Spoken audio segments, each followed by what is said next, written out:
हर रोज एक नई कहानी देखने के लिए चैनल को सब्सक्राइब करें और बेल आइकन दबाना ना भूलें। मीरा अपने माता पिता के साथ बहुत बड़े शहर में रहती और वहीं पढ़ाई भी पूरी कर रही थी। मीरा दिखने में जितनी खूबसूरत थी तो वहीं अपने कामों में भी उतनी ही निपुण थी। मीरा को मैगी खाना बहुत पसंद था। ऐसे ही एक दिन जब मीरा अपने बगीचे में पौधों को पानी डाल रही होती है, तभी उनके घर लालू जी का आना होता है, जो मीरा के पिता सुनील के दोस्त होते हैं। अरे बिटिया, क्या आप सुनील जी का घर हमें बता सकती हो? कब से ढूंढ रहे हैं, कहीं मिल ही नहीं रहा। जी क्या मैं जान सकती हूँ आप उनके कौन हो और उन्हें कैसे जानते हो आप? हाँ बेशक, मैं सुनील जी का ना बचपन का दोस्त लालू हूँ। लालू गांव से आया हूँ, बहुत उम्मीद लेकर आया हूँ मिलने के लिए। अरे बहुत साल हो चुके उनसे मिले हुए, उनसे मिलकर कुछ बात करनी है। कहाँ है उनका घर, बता सकती हो का? जी जरूर, पहले आप अंदर आइए और बैठिए, तब तक मैं आपके दोस्त को बुला कर लाती हूँ। इतना कहकर मीरा अपने पिता सुनील को बुलाने चली जाती है। फिर अपने पिता को कहती है, पिताजी, आपसे कोई मिलने आया है बड़ी दूर से, जल्दी तैयार हो जाओ और जल्दी से उनसे मिलो। लेकिन है कौन, ये तो बता दो। बिना जान पहचान के किससे मिलूं? वैसे जहाँ तक मुझे मालूम है, आज मुझसे कोई मिलने आने वाला है। ये तो मुझे मालूम नहीं था। ओहो पिताजी, कितना सवाल करते हो आप। पहले चलो और देखो कौन है। एक मिनट, पहले आप अपनी आंखें बंद कीजिए, उसके बाद सस्पेंस खुलेगा। उफ, ये लड़की भी बहुत तंग करती है। सीधे सीधे बताने में क्या तकलीफ हो रही थी तुम्हें? मीरा अपने पिता की आंख बंद करके उन्हें बाहर ले जाती है। सुनील को आता देखकर लालू की आंखों में आंसू आ जाते हैं। तभी सुनील अपनी बेटी से आंख खोलने को कहता है। मीरा बेटी, अब तो आंख खोल दो। कब से आंख पकड़ी हुई है तुमने? बस एक मिनट और पिताजी, थोड़ा इंतजार और। ठीक है, लेकिन कुछ तो बताओ, मुझे भी तो पता चले कि कौन आया है मुझसे मिलने। सुनील इतना बोल ही रहा होता है, तभी मीरा धीरे से अपने पिता की आंखों से पट्टी हटा देती है और सुनील आंखों को मलते हुए लालू की तरफ देखता है। जी आप कौन? मैंने आपको पहचाना नहीं। मैं भी आपको पहचान नहीं पाया था, लेकिन अब बखूबी पहचान लिया। सुनील भाई, आपने मेरा नाम तो सही लिया है भाई साहब, लेकिन माफी चाहता हूँ, आपको मैंने पहचाना नहीं। क्या आप अपना नाम बता सकते हैं मुझे? अरे मैं लालू हूँ। लालू, तुम्हारे बचपन का दोस्त, साथ में खेलते थे चड्डी पहन के, भूल गए? सुनील जैसे ही लालू का नाम सुनता है, वैसे ही लालू के गले लग जाता है। उनकी बातें होती हैं। बातों बातों में लालू मीरा का रिश्ता अपने बेटे कृष्णा के लिए मांगता है। ऐसे ही कुछ महीनों बाद मीरा की शादी कृष्णा से हो जाती है। मीरा का ससुराल में पहला दिन था। तभी उसकी सास उससे कहती है, बहू, आज तुम्हारा अपने घर में पहला दिन है, बताओ तो क्या बनाओगे आज अपनी पहली घर की रसोई में? माँ जी, मैगी। आज मैं ससुराल में पहली मैगी बनाऊंगी। मैगी? ये क्या होता है बहू?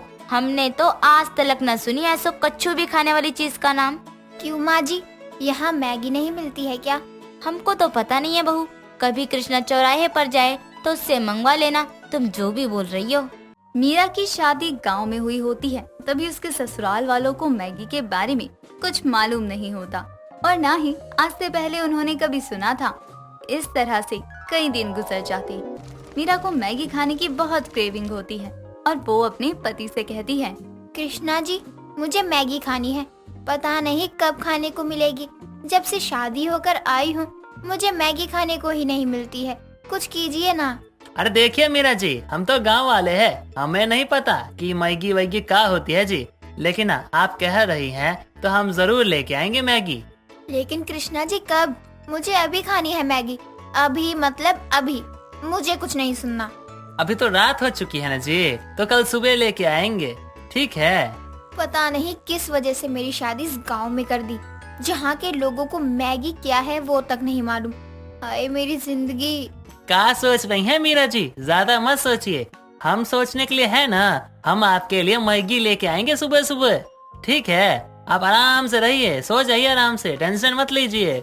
मीरा और कृष्णा बात कर ही रहे होते हैं कि तभी मीरा की माँ लाजवंती का कॉल आता है।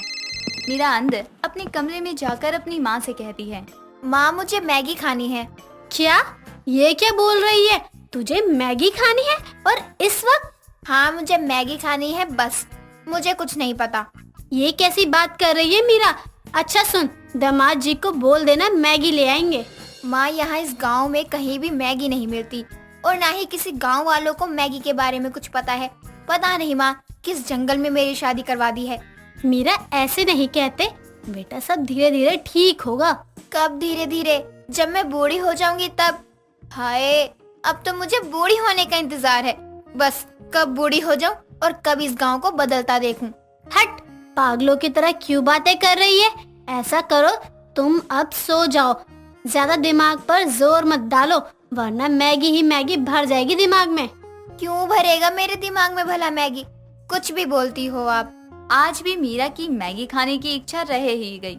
ऐसे ही कई दिन गुजर जाते हैं और मीरा अपनी सास जानकी के साथ बाजार जा रही होती है। तभी उसकी नजर एक दुकान पर जाती है और वो वहाँ जाकर पूछती है, भैया, क्या आपकी दुकान में मैगी मिल सकती है? मैगी? वो क्या होता है? आज तक हमने तो नहीं सुनी। क्या भला होती है आखिर ये? माँ जी चलिए, आपके इस गांव में पता नहीं क्यों कुछ नहीं मिलता। हमारे उधर सब कुछ घर के पास ही मिल जाता है।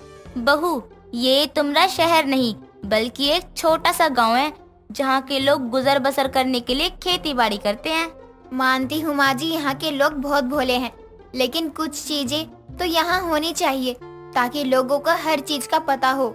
नहीं बहू, ये नहीं हो सकता। हमारे गांव में कोनो को पीछे रहने की कोनो फिक्र नहीं है। रहने दो इन सबको पीछे, चलो हम भी घर की तरफ चलते हैं।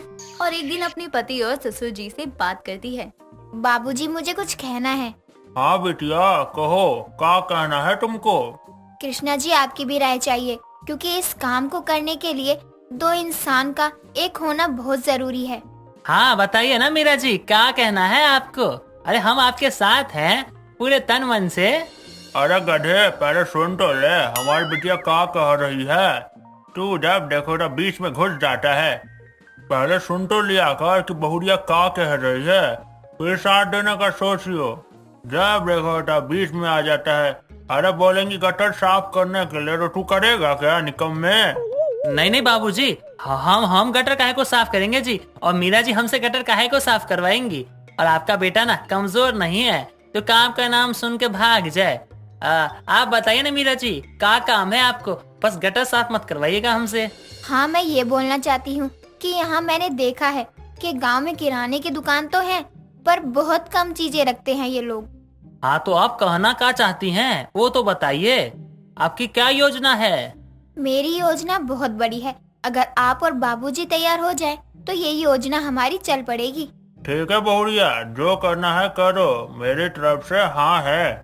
ऐसे ही कई दिन गुजर जाते हैं। मीरा अपने पति के साथ मिलकर एक शॉप खोलती है और वहाँ हर चीज रखती है जो शहर में मिलती थी। ऐसे ही एक दिन मीरा कृष्णा को कहती है, कृष्णा जी, हमने सब कुछ कर लिया, पर अभी तक आपने मुझे मेरी मनपसंद मैगी नहीं खिलाई। मीरा जी आप बताइए, आखिर मैगी होती कैसी है जिसके पीछे आप इतना ज्यादा पागल हो रही हैं? कभी हमें भी दिखाइए। आप कभी उनसे मेरी भेंट करवाइए तो मैं भी मिलवा दूंगी कैसी होती है मैगी। अच्छा सुनिए, इस बार हम शहर जाएंगे ना सामान लेने के लिए, तो आप हमको याद दिला दीजिएगा। हम आपके लिए बहुते मैगी ला के रख देंगे।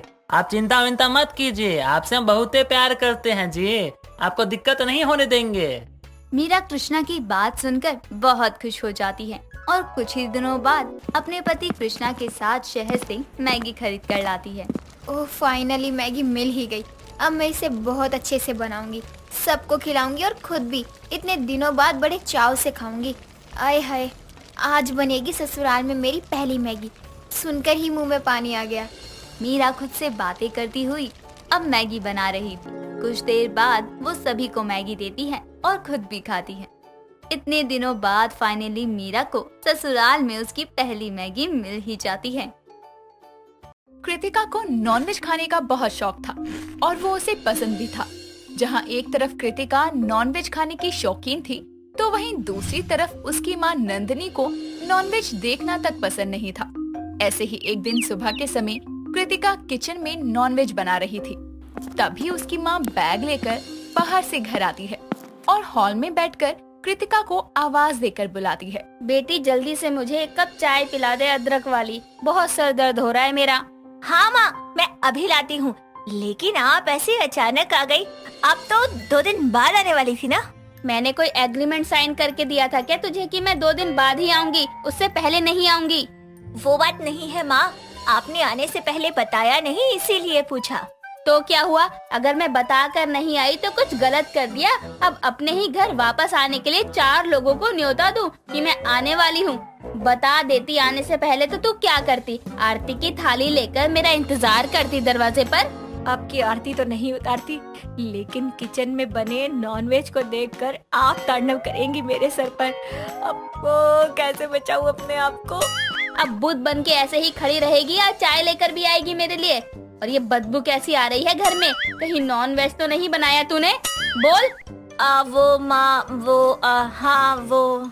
ये क्या पागलों की तरह हाँ ना करे जा रही है? तुझसे पूछना यानी भैंस के आगे बीन बजाने वाली बात है। मैं खुद ही चलकर देख लेती हूँ।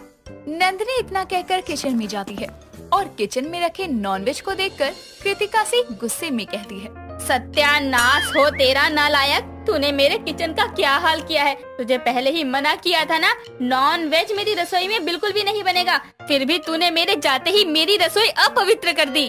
बस करो माँ, आप इतना क्यों सुना रही हो? मैंने कोई गलत काम थोड़ी ना किया है। खाने का मन किया तो बना लिया।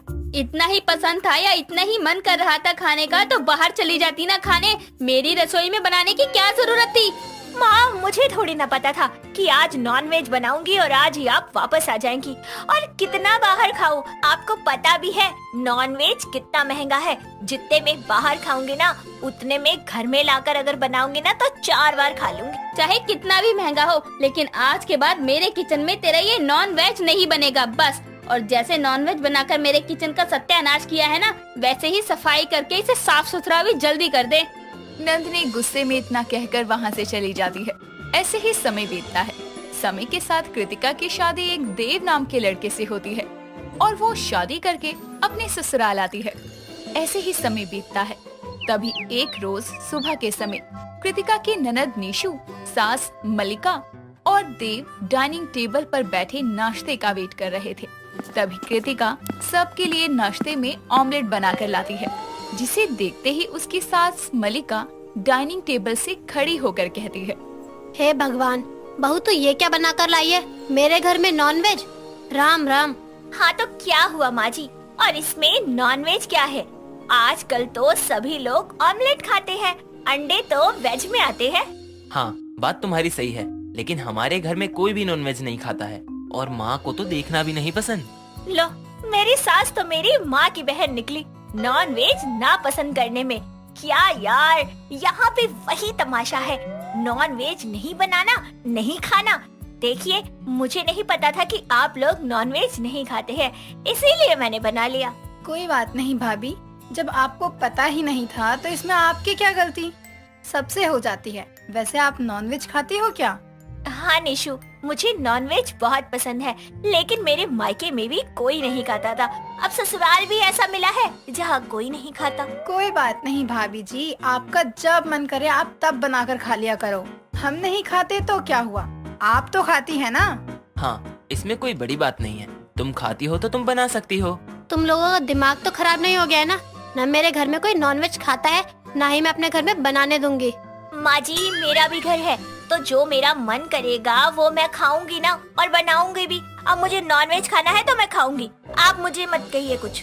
कृतिका, ये क्या तरीका है माँ से बात करने का? इस तरह से घर में तांडव करने से ना तुम अपनी बात मनवा सकती हो, ना ही अपनी जिद पूरी कर सकती हो। बिल्कुल सही कह रहा है मेरा बेटा। मेरे घर में नॉनवेज नहीं बनेगा तो मतलब नहीं बनेगा। मुझे जो कहना था कह दिया। मलिका इतना कहकर वहाँ से चली जाती है।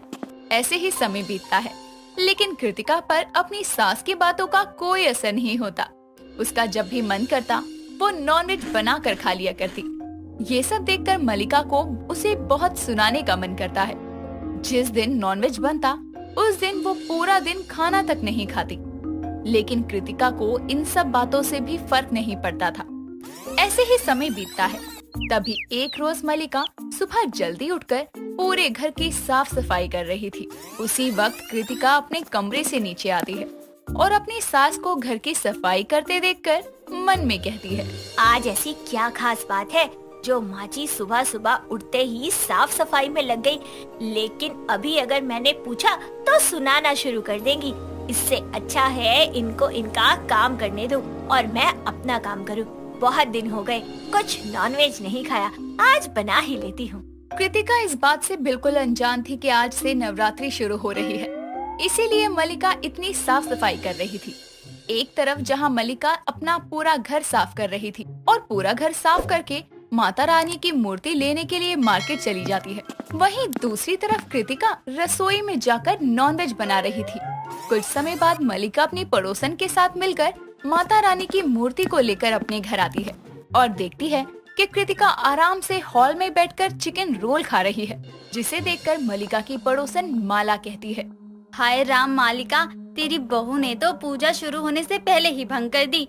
इस बार तेरा घर अपवित्र हो गया। अब तू कैसे माता रानी की स्थापना करेगी? माँ जी, मुझे पता नहीं था कि आज से नवरात्रि शुरू हो रही है और मेरा नॉनवेज खाने का मन किया तो मैंने बना लिया। मालिका, हर बार सारे पड़ोसी मिलकर तेरे घर में ही माता की चौकी लगाते थे, क्योंकि पड़ोस में सबसे बड़ा घर तेरा ही है, जहाँ जागरण से लेकर माता रानी की सारी पूजा विधि पूर्वक हो जाती है। लेकिन इस बार तो इसकी स्थापना भी सही तरीके से नहीं हो पाई। चलो और तो इस बार तो हम लोग माता रानी की चौकी घर के बाहर ही लगाएंगे, कम से कम साफ तो होगा। ऐसा मत करो तुम लोग, रुक जाओ, मैं भी फिर से पूरे घर के अच्छे से साफ सफाई कर देती हूँ। गलती तो सबसे होती है ना। मालिका, रुक कर करेंगे क्या? कहाँ हम सब लोग नवरात्रि शुरू होने के एक दिन पहले से ही लहसुन प्याज छोड़ देते हैं, और आज यहाँ तेरी बहू नवरात्रों में नॉनवेज खा रही है। हम नहीं रुक सकते। माला मलिका को नवरात्रों में उसकी बहू के नॉनवेज खाने के चलते सुना ही रही थी कि तभी देव वहाँ आता है, जिसे देखकर माला कहती है, अच्छा हुआ बेटा तू आ गया। देख, तेरी बीवी नवरात्रों में नॉनवेज खाने वाली निकली। यहाँ हम पूजा करने के लिए तेरे घर आए और ये हॉल में बैठी नॉनवेज खा रही थी। कृतिका, ये सब क्या है? तुम्हें नहीं पता था कि आज से नवरात्रे हैं? कम से कम आज तो छोड़ देती। देखिए, मैंने बोला ना, मुझसे गलती हो गई, मैंने जानबूझकर नहीं किया। अब जो होना था हो गया, अब तो पूजा इस घर में नहीं होगी। माला इतना कहकर माता रानी की मूर्ति लेकर सभी पड़ोसियों के साथ वहाँ से चली जाती है। ये सब देखकर कृतिका को अपनी भूल पर बहुत पछतावा था, जिसके बाद वो अपनी सास मलिका से अपनी भूल की माफी मांगकर कहती है, माँ जी, मुझे माफ कर दीजिए, मुझे सच में नहीं पता था कि आज से नवरात्रे शुरू हो रहे हैं, वरना मैं कभी नॉनवेज नहीं खाती। मुझे दिल से अपनी गलती का पछतावा है, प्लीज मुझे माफ कर दीजिए और एक मौका तो दीजिए, मैं अपनी गलती सुधार लूंगी। मैंने तो आज नॉनवेज खा लिया, इसीलिए आप मूर्ति की स्थापना कीजिए। कल मैं शुद्ध होकर अच्छे से माता रानी की पूजा करूंगी। कृतिका के बार बार माफी मांगने पर मलिका उसे माफ करती है और एक मौका और देती है, जिसके बाद एक बार फिर मलिका पूरे घर की सफाई करके देव के साथ मार्केट जाकर माता रानी की मूर्ति लेकर आती है और उसकी स्थापना करती है। और अगले दिन से कृतिका भी सच्चे मन से बाकी के दिन अच्छे से माता रानी की पूजा करती है और नॉनवेज भी नहीं खाती। कृतिका कॉलेज के क्लास के लिए जा रही थी, लेकिन रास्ते में ही भंडारा होते हुए उसे दिखता है और वो बोलती है, अरे वाह, आज तो सुबह सुबह ही भंडारा होता हुआ दिख गया। मतलब कि आज मेरा दिन बन गया। एक काम करती हूँ, मैं पहले भंडारा खा लेती हूँ, क्लास का क्या है, वो तो आती जाती रहेगी ना। और भंडारा कहीं हो रहा हो और मैं न जाऊँ वहाँ, ऐसा तो हो ही नहीं सकता। पहले भंडारा खाऊंगी, बाद में कुछ और। कृतिका वहीं पर जाकर भंडारा खाने लगती है और कॉलेज की क्लास छोड़ देती है। थोड़ी देर में उसी रास्ते से उसकी कॉलेज फ्रेंड मालिनी जा रही थी। वो ऐसे कृतिका को भंडारा खाते देखकर उसके पास जाती है और कृतिका से बोलती है, अरे तू यहाँ भंडारा खा रही है और आज इतनी इम्पोर्टेंट क्लास थी, तुझे नहीं पता क्या? अरे मुझे पता है, आज बहुत इम्पोर्टेंट क्लास थी और मैं कॉलेज ही जा रही थी, लेकिन मुझे रास्ते में ही भंडारा होता हुआ दिख गया तो मैं यहाँ भंडारा खाने बैठ गई, इसलिए क्लास भी छूट गई मेरी। तो छूटी नहीं है, तूने भंडारा खाने के लिए जानबूझकर छोड़ दी है। तू रोज तो कहीं न कहीं से भंडारा खा ही लेती है ना, तो आज कम से कम क्लास ही ले लेती। अब देखना, क्लास रह गई भंडारे के चक्कर में। तू मुझे इतना लेक्चर दे रही है तो तू यहाँ क्यों खड़ी है? तू ही क्लास में चली जाती ना, क्यों नहीं गई? मैं तो क्लास में ही होती अभी, लेकिन मैं किसी मजबूरी की वजह से यहाँ तेरे सामने हूँ। जब घर से निकली तो एक आंटी का एक्सीडेंट हो गया था, उन्हें उनके घर तक छोड़ने गई थी, इस वजह से मैं लेट हो गई। लेकिन मुझे लगा कि तू तो क्लास ले ही रही होगी तो तेरे से नोट्स ले लूंगी, लेकिन तू तो यहाँ आराम से भंडारा खा रही है। क्लास जाए भाड़ में, है ना? अरे नहीं यार, ऐसा नहीं है। तुझे तो पता है ना, मैं हर चीज से दूरी बर्दाश्त कर सकती हूँ, लेकिन भंडारे से दूरी बर्दाश्त नहीं होती मुझसे। और रही बात नोट्स की, तो वो क्लास में किसी से भी ले लेंगे। अभी तक तो तू मेरे नोट्स पर थी, अब जब मेरे नोट्स नहीं मिल रहे तो क्लास में किसी दूसरे से लेगी। कभी तो खुद के नोट्स बना लिया कर और लोगों को भी मौका दिया कर कि वो तेरे नोट्स ले सके। तू बकवास मत कर और ये ले भंडारा खा। अब क्लास जब छूट ही गई है तो उसके लिए क्या ही रोना। तू भी ना बेवजह ही चिल्ला रही है। चला मेरे साथ बैठ और भंडारे के मजे ले आराम से। मैडम, एक क्लास छूटी है और बाकी की भी तो क्लास है ना। अब चल कॉलेज, जल्दी चल, वरना वो क्लास भी छूट जाएगी और फिर भंडारे के बाद उसके बर्तन भी धोकर जाएगी। क्या तू यहाँ से? पहले भंडारा तो खाने दे आराम से, फिर क्लास भी ले लेंगे।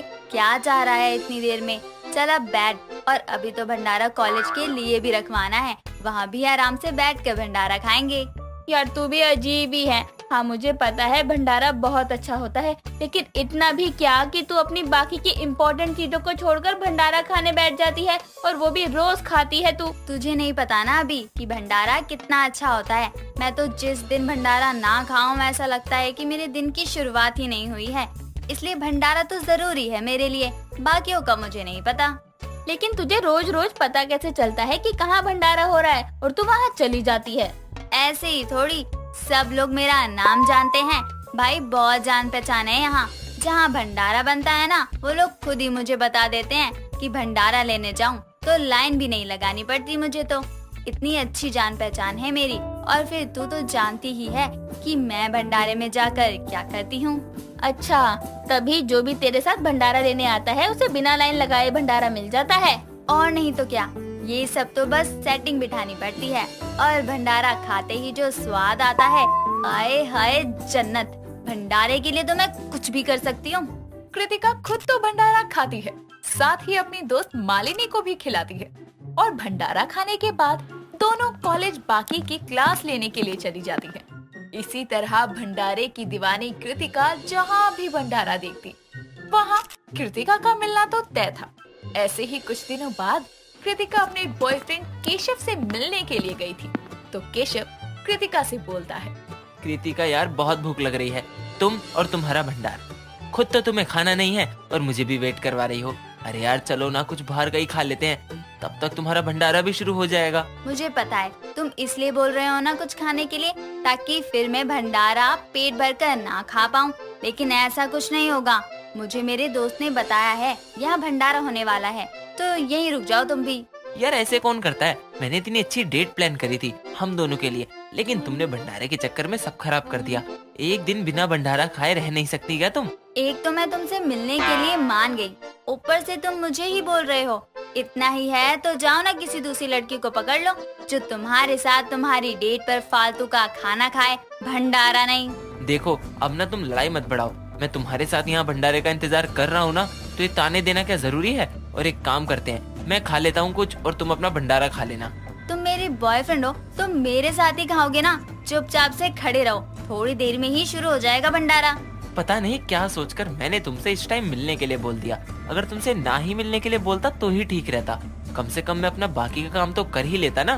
कृतिका केशव की बात को टाल देती है और भंडारा शुरू होने का इंतजार करने लगती है। जैसे ही भंडारा शुरू होता है, दोनों गर्लफ्रेंड बॉयफ्रेंड भंडारा खाने लगते हैं। उसके बाद वहाँ काफी सारा भंडारा बच जाता है, तो कृतिका उनसे बचा हुआ भंडारा घर के लिए मांग लेती है और पैक करवा कर घर लाती है।